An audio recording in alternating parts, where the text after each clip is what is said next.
What's going on, everybody? Welcome to another edition of AXEtion. In this episode of interAXEtion, we're going to talk a little Mixolydian, animals leaders, line 6, and time signatures. First question. I want to play a Mixolydian sounding solo over my punk band's power chord progressions. Everything I try sounded wrong and out of place. Take something like A5, F5, and G5. Is it possible to achieve that Mixolydian feel? Obviously, it might be a little harder to apply it in a punk or power punk kind of progression, but just based on the chords that you're playing, right? F, A, F, and G, that's essentially a C major chord progression, right?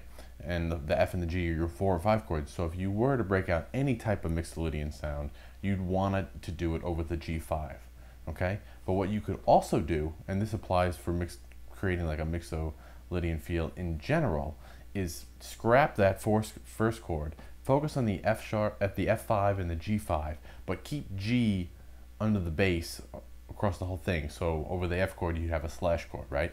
F over G. And that should definitely give you a Mixolydian sound, and you could play your heart out. Octaves would probably sound really good in a power punk or punk situation. Are you into Tosin Abasi's playing? Yes. Tosin Abasi is awesome. Love his playing. I'm not a big slapper. I don't do a lot of tapping. It's just not my style. I like listening to it, but I don't really like playing it too in depth.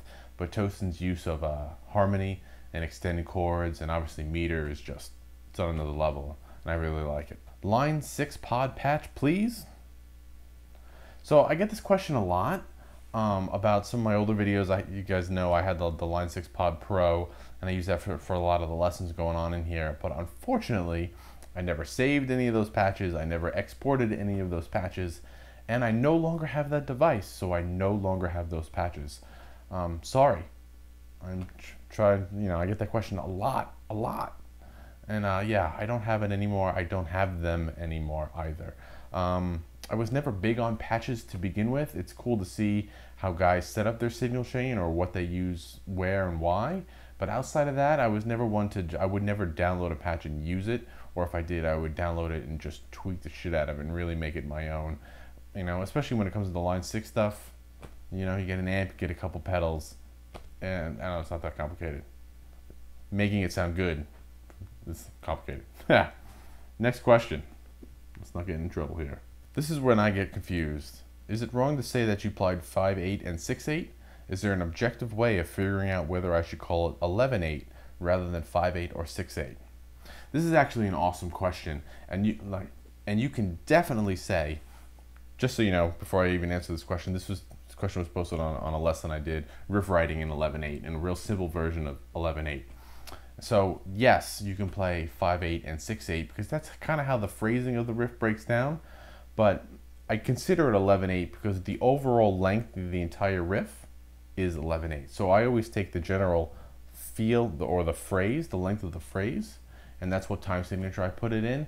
And then I would subdivide it in my own playing or my own writing. Is it going 5 and 6 or 6 and 8, stuff like that. And those kind of longer meters is fun to do that.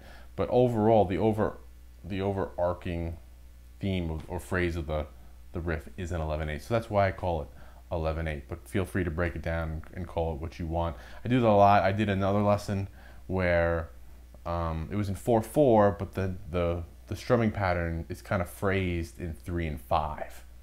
Right? But it's still 4/4 because that's what's going on with the drums and the beat behind it. And that's another thing too, how you would write your drums, really, because if you're playing 5/8 or 6/8, it definitely has especially 5/8, it has a feel, it has an accent pattern, because you're going to break down 5/8 even further and give it a 2/3 or a 3/2 kind of feel. And you don't really get that too much over the 11/8. So I hope that answers your question. All right. Bunch of great questions this week. Keep them coming. I appreciate it a lot. Leave your theory questions down below, your gear questions down below, and I will either answer them there or in this video or both. So, as always, let me know what you come up with, and I'll see you guys next time. Thanks a lot.